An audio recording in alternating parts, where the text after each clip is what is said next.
What do you really need to make in order for your business just to exist and function? And we tie it back to not just your labor costs and what you're pricing your services for, but also your equipment costs and your material.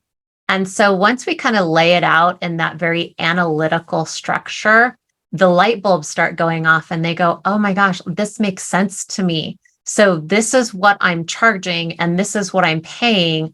This is where the bleed is happening. And now I can have control over it.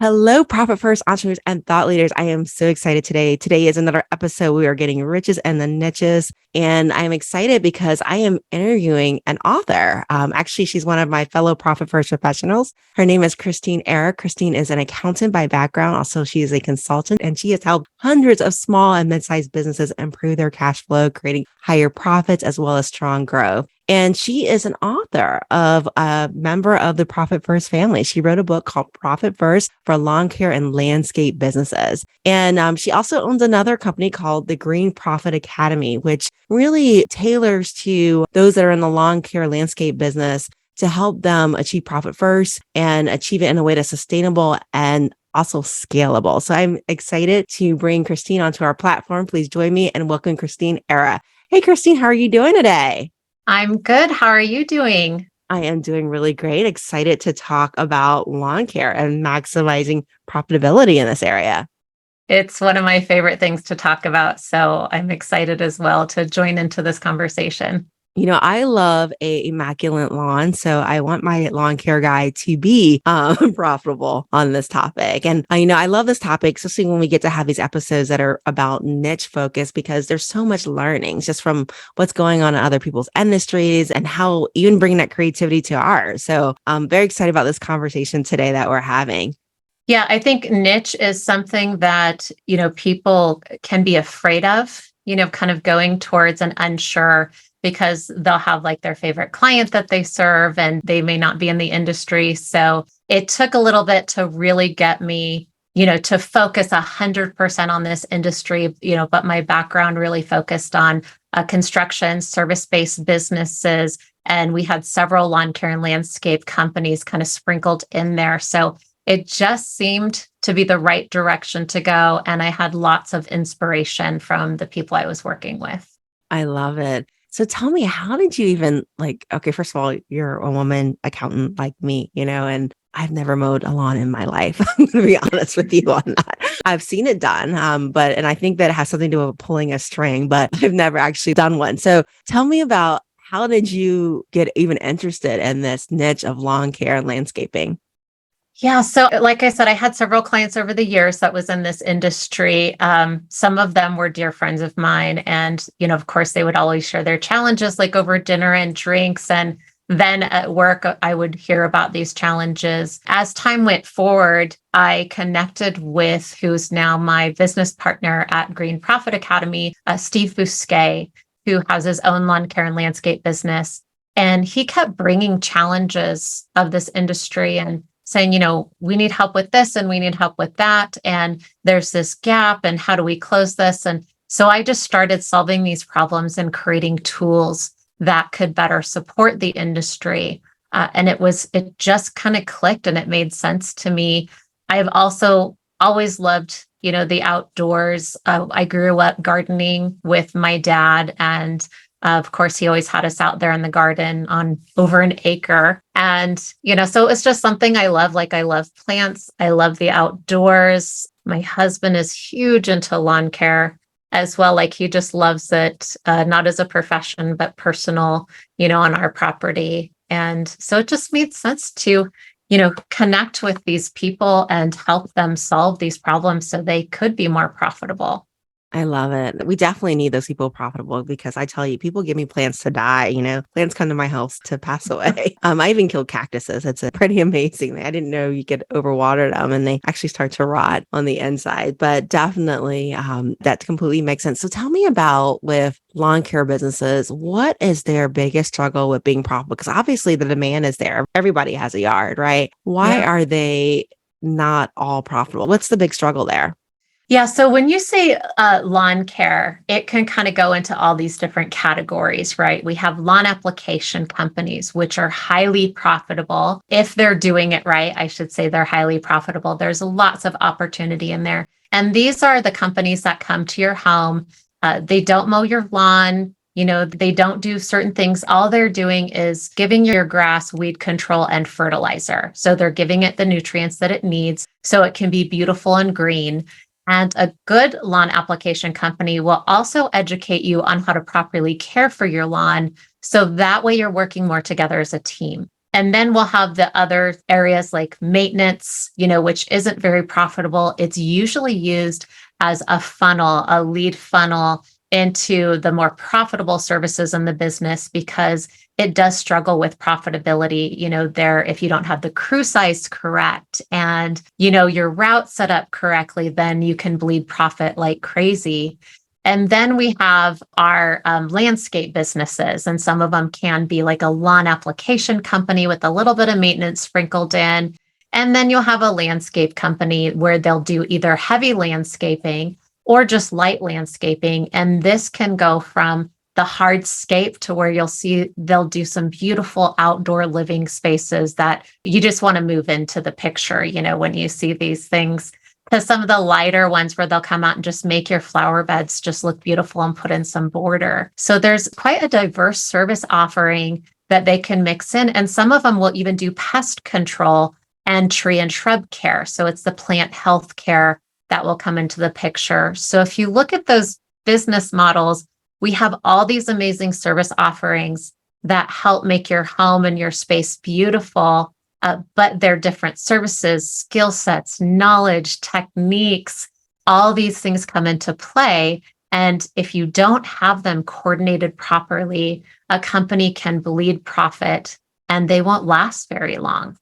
That's really great advice there and really great nuggets of wisdom. I mean, just first of all, talking about just commoditized businesses, we talk about the maintenance companies that stay maintenance companies. And I'm assuming here we're talking about the people that mow the lawn, right? Right. And I can totally see what you're saying about logistics. If you're just mowing one lawn on the street, that's not going to be as popular as owning the whole street, right? And it can feel like a commoditized services. And then the more simple ones, which is simple sounding to me, at least with just fertilizing and that initial treatment, it's simple, very easy to train, but higher margins with that.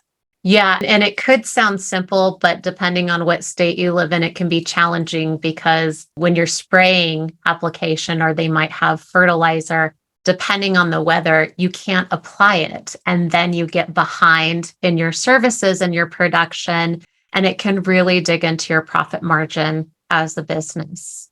Wow, deep, very, very deep. So let's talk about it. What are some of the best ways to increase profits in a lawn care and landscape business? What are some of the best ways from a golden nugget standpoint to do that? Yeah, so I would definitely say, know your return on investment on what you're spending your money on. So, how are you getting your money to work for you that you're making in the business? If you have too much equipment and your equipment isn't producing revenue for you, then you're going to bleed profit. And you may not know why, right? Because you're not connecting the cost of the equipment with the service that it's producing. So you might have, a skid steer or a heavier tractor of some sort that you need to do landscaping, but you're only using it, let's say 40% of the time. So what revenue is it generating for you? And maybe you have two because you really like them and both of them are only being used 40% of the time. So that's a huge bleed, is having too much equipment or spending too much on repairing your equipment. They'll keep their equipment for a long time. Instead of replacing it, they'll just repair it and repair it. And that's not going to make any money for them if they're having to constantly repair it. So that's a place where they can really find some profit. The other place, and this is probably the biggest, is labor, right? Payroll. So there's huge profit bleeds in payroll to where the crew size isn't correct. Maybe you don't have a skilled technician and they're not moving as fast. The routes aren't set up properly. You don't have market saturation in the area. So you're, driving even longer, or you're saying yes to these bigger clients but you're not looking at the cost that you're losing in revenue and paying extra in labor by saying yes to these other clients because they're out of your service area. So that's another thing that kind of ties into losing profits on labor. Oh yeah, definitely. The closer it is, the less commute time, because that commute time is quite expensive when your travel time between one location to another can definitely be an area of bleed. And I love how you talk about equipment. I know that I'm a software junkie. I'm telling you, give me apps and I'll never get rid of them. And I imagine it's even worse when it comes to things like equipment. If you have an equipment junkie that likes expensive equipment, but you have to definitely look at ROI and how you're going to use it and what the demand is that's going to allow you to use that equipment in order to make that investment. And sometimes it's better just to rent, right? If you can do a rental for certain types of equipment versus buying it outright, that may be a better investment with that. Now, one of the things that I always hear in the trades, and I imagine that's definitely happening among salon care landscape business too, is issues with labor, right? Like, right now we're in an economy where there's 2 jobs for every person out there. And what are some ways that people are dealing right now with the labor shortage in this industry? Yeah. So one of the things that we're doing when we, coach our clients on this topic, because they are having trouble, recruiting, they're not finding the skilled labor, they're having to do a lot more training. They're also losing some of their skilled labor to other competitors that are in the area. So we talk on a couple different topics in this area. So one, we talk about, efficiency in a company, right? Because the more efficient a company is, the less labor they have to utilize and the less stress they also put on their team. So we're looking at, how can they close that gap and kind of shore up the workflows a little bit tighter so their team can go longer without feeling that they're tapped out. So that's one area that we talk about. The other one is, paying your team what they're worth.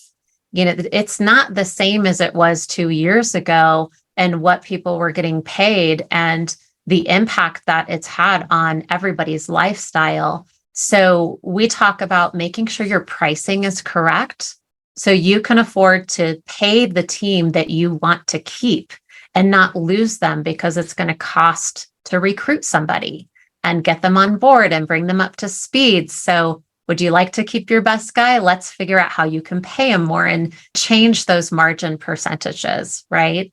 So that's a huge challenge. The other area that we dive into, and this really kind of ties back to the scalable growth business model and blueprint that I share in the book, is knowing your market. So every company, whether let's say you're in Texas or you're in Alabama or you're in New York, or Connecticut, or we even have some clients in Canada that we coach and help. So knowing who you're serving, what services you're providing, and what are the best people for those roles based off of your company culture. So those are some really big questions that we have them look at. And some of our clients, they're really great utilizing the H2B, employees and bringing them on board because that really services, their clients and their hard workers. In other areas, it's more about, the guys and gals who grew up in the community and they know each other and they're kind of recruiting each other into your company. And they all have these shared core values and these purposes. So it's very diverse from one end of the spectrum to the other, but it's really about knowing your market, the people you're serving, and bringing the culture of your company, defining the culture of your company and who works best for you. I love that, definitely. And for our listeners and viewers who may not be familiar with the H2BVs, maybe we can talk a little bit about that, Christeen, because, a lot of times, people will say they can't find anyone. And I know as an accountant, we see the good, bad, and the ugly. We see the person that may have been brought on that doesn't really have a social security number. And at the same time, the business owner wants a write-off, but they've been using someone that doesn't authorize to work in the US. And the HTB visa, for those that are in areas, I know we're in Texas, where labor is tight, this might be a really great option. Christeen, do you mind talking a little bit about the HTB visa? Yeah, so the H-2B visa, some of our clients have used that over the years. They have found it to be very successful. Sometimes it does take a year or two to kind of iron it out and figure out, well, how can we make this successful? We kind of see it's working for our business. So what it is, it makes workers from other countries legal for you. So, not only are the fees deductible, right, to apply and get and pay for the H-2 visa because it's a business expense, but you're also able to deduct the wages that you're paying people from a different country to come in and work for you and produce the work that you need, to whether it's scale your company, grow your company, or just to provide services on a day-to-day basis so you don't get behind in production. But it's a legal way to allow workers to come in to where you're not putting your biggest asset, which is your business, at risk. You're also able to deduct the wages legally that you're paying out these hard workers. And that's what I always hear is like, they work so hard. They kind of stay in their lane. We love having them here year after year. So I've heard a lot of positive feedback, and it helps them out, your company out. It really helps everybody, and it makes it a legal situation. So you don't have to worry about it. And it's affordable as long as you're making sure your pricing aligns with this and your cost. It is affordable, and it's just being aware of your numbers. Now, a lot of times that I hear from different trade organizations or companies, and lawn care and landscape probably was no different, is there's that apprehension. If I charge $30 to cut your lawn, somebody else might come around and offer 25. And so a lot of times these businesses are afraid to raise their prices. Let's talk about that a little bit, about Yeah. pricing so that you cover your costs and still have profit.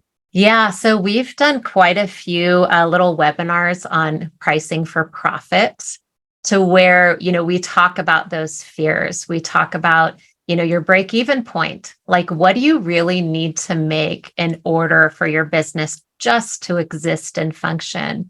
And we tie it back to not just your labor costs and what you're pricing your services for, but also your equipment costs and your material. And so once we kind of lay it out in that very analytical structure, the light bulbs start going off and they go, oh my gosh, this makes sense to me. So this is what I'm charging and this is what I'm paying. This is where the bleed is happening. And now I can have control over it. The other thing we talk about is really, communicating with your clients, because if you're not telling them what's going on, they're going to create their own narrative. So it's no communication is not good communication, right? So it's what are all the stories that are going to come up? But we really coach around the concept of making it about the customer and the value of service that you want to continue to provide to them, and how you don't want to cut corners and you want to make sure they're still taken care of, and that we have good people showing up to your home to service your lawn and landscape needs. And, kind of create that narrative where it's really about them. And because of all of that, our prices need to increase. And that's the conversation that we promote when the fear comes up with raising those prices and still being able to provide that value. And if another company comes along and they say, hey, I can get this guy for cheaper, that's fine, because you're going to be able to find somebody else who will pay that price that you're asking for. And I bet you they will not be as much as a pain as the person who just let you go. Oh, yeah. And that is so important, communicating the value. I look at our lawn, we've never had weeds grow up in the driveway, where those cracks where the cement comes together. We've never had a weed grow up in there. And I've never had a dandelion grow in my yard that I'm aware of. We've been in this house for almost 2 decades now. And never once did he said, I'm treating your lawn for weeds, I'm trimming your bushes. I mean, granted, we keep him. He never even asked for a raise. We just kind of bump him up every year on our own. But I don't know how many people are doing that. But, just really communicating, hey, I'm not just mowing your lawn, but I'm trimming your bushes. I am, applying that weed killer between your driveway so it doesn't show on your sidewalk, but really packaging it that way, that this is not a $25 job. This is, a $60 job, what I'm doing for you, and communicating that value. It's so important. Yeah. And we call that nurturing through education, right? To where they don't know. Like in certain industries, I couldn't tell you how a bake shop runs in the back and all the magic that they do to create these beautiful, amazing pastries, right? But if they did tell me that and I wanted to buy a big, beautiful pastry, I would be more apt to spend more money on that pastry because I knew the amount of work that went into it and enjoy it a lot more, have that appreciation for it. So, we tell them, hey, let them know like what you're doing, how it works, the things you care about. And we even have them coach their team on communicating because their technicians can go out there once in a while. And some of them will leave videos for their customers, written feedback, things like that, just to educate, the client and customer on how they cared for their lawn or their trees, or, they made sure to spray the weeds, but not get the beautiful flowers in their flower bed and, things like that. Oh yeah, definitely. I have seen gone wrong too. I don't think it's necessarily the big companies. I think it's the startups where that happens. And even the big companies too is insurance, having general liability. I know in Texas, it gets over 100 degrees out here, Mhm. and unfortunately I've seen incidents where, somebody had a government contract and somebody had diabetes and somebody had heat stroke and somebody died. And that's your business, and so it's important, we're not lawyers here, but one, to have that legal entity protection, that LLC or INC or corp Right. status registered with your state, but also that general liability workers' compensation, because it is not necessarily a dangerous job, but it is a job that has risk with it. And you need to protect your asset with that. Yeah. And there's opportunity in there too, right? To where you can have the proper coverage, but also educating your team and nurturing them to understand the conditions they need to be aware of. And it doesn't take very long. We actually have a client out in Texas. They work in the heat all the time and they do some heavy landscape work. And it was a beautiful thing when we did a site visit not too long ago. Went out there and, in the crisp air of the morning before it got too hot, they had a huddle with their team and they were going through just educating them like, hey guys, today it's going to be hot out there. Make sure you bring your water, fill up on your electrolytes, in the, team break room before you leave, take some bananas and fruit with you. Take breaks and watch out for each other. If you see that one of your teammates are starting to get overheated, take a break, go take a rest in the shade. So that it's a really have your back culture and educate the team on, how to navigate the weather and the issues out in the field, because landscape and lawn care, it can be hard work, lots of hard labor. So I think, bringing your team together and even giving them that permission to take that break or to slow down in times can lessen that liability, in addition to having the workers' comp and the insurance in place. So you have it, but you don't have to use it. Right. Exactly. People first, right? People first through education, people first through fair pay, and then educating your clients. We put our people first and we take care of our people. We're not just a lawn sweatshop out here. We're doing things by the book and we're taking care of people. Right. And your team will give it back to you in full and make sure that they're doing great work and that you're a profitable business and, where you can shore up the gaps and really have your back as well as a business owner. Definitely. And I also like to, I'm going to go back to our conversation in the beginning where we talked about the low end type of services versus the higher end services where there are higher Right. margins. And we talked about if you are in that lower end service, using that as an entry point to expand into other things. So let's say somebody is startup or, they've been in business for a little while and they want to start to increase those margins, right? What are some tips that they can take away, Christine, in terms of increasing those margins, whether it's upgrading service offerings or other things? If you could provide some tips, that'd be great. Yeah. So again, I would say crew size. Make sure that you have the right number of people on the right jobs and the right routes. So that's really important. Also, the owner working in the business, right? So if the owner isn't working in the business to produce revenue and maybe they're only doing management, that could be another area to where the company isn't making enough money and they can't quite figure out why. So typically up to that 1 million to 2.5 million, the owner is still producing revenue in the business and contributing to the overall profitability. After that point, they phase out and they can move into the management role because a company at 2.5 million can easily support a business owner running their business versus working in their business. So that's another opportunity. And then education. education is a big piece of this industry. Yes, you can mow, but the question is does residential, is that your most profitable client? Or is commercial your most profitable client? And, typically commercial maintenance is not high profitability, right? But surprisingly enough, in some areas, our clients have realized that commercial is their most profitable versus residential. And so they'll make that switch and they'll switch to commercial maintenance versus residential. So I'd say again, know your clientele and who you should be serving, who's going to pay for your most profitable services. Educate yourself and identify, what do I want to add next? Like, what can the market support? What do my customers want? Like, and ask your most favorite customers, the ones who are like your biggest fans, like you're paying your lawn guy a little bit more like every year without him even asking. If I was him, I would be knocking on your door and saying, what else can I do and provide for you that you're interested in that I'm not doing? Instead of it being an emotional decision, he's getting that confirmation from one of his biggest fans to say, hey, I'd really like if you did, maybe tree service or a little light landscaping or, whatever it is. And then he can look into that and see, maybe this is an area that I should go to next. I love that. I love that. Just ask them, hey, what do you need? Maybe I need some things hauled out of the backyard, from furniture I've taken down a while ago. Haven't found the place to put it.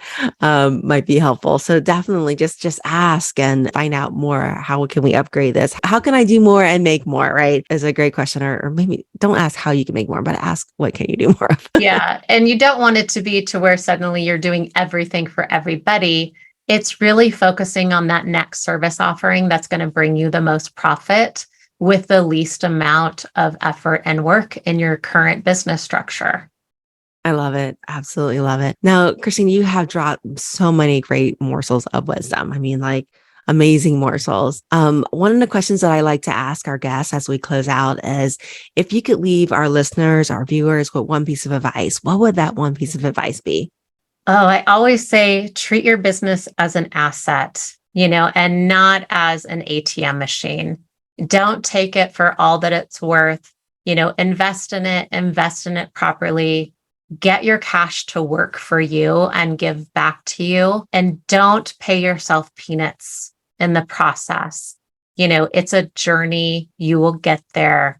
And, just continue to nurture it just like you would your baby, because that's kind of what it is. I love it. I love it. And Christine, what's the best way to contact you, to work with you, to learn more about Green Profit Academy? Yeah, so you could easily go to greenprofitacademy.com. That is where we have programs for Profit First. We have group coaching, we have webinars, we have team masterminds as well, to where, we're teaching your team best practices that they can help implement in your business. And if for accounting needs, it is coregrowthstrategies.com. And we have accounting and bookkeeping there, CFO services. We do not do taxes. We work with other Profit First strategists to address tax needs. Thank you, Christine, so much for sharing your wisdom with us today. Yeah, thank you for having me. I love having these conversations. So anytime, really. Thank you. And for those guys who are driving, listening on the road, I am going to go ahead and post Christine's information in the show notes. So once you get to a safe place, definitely that information will be there. Thank you, Christine, for sharing your wisdom with us. Yeah, thank you so much.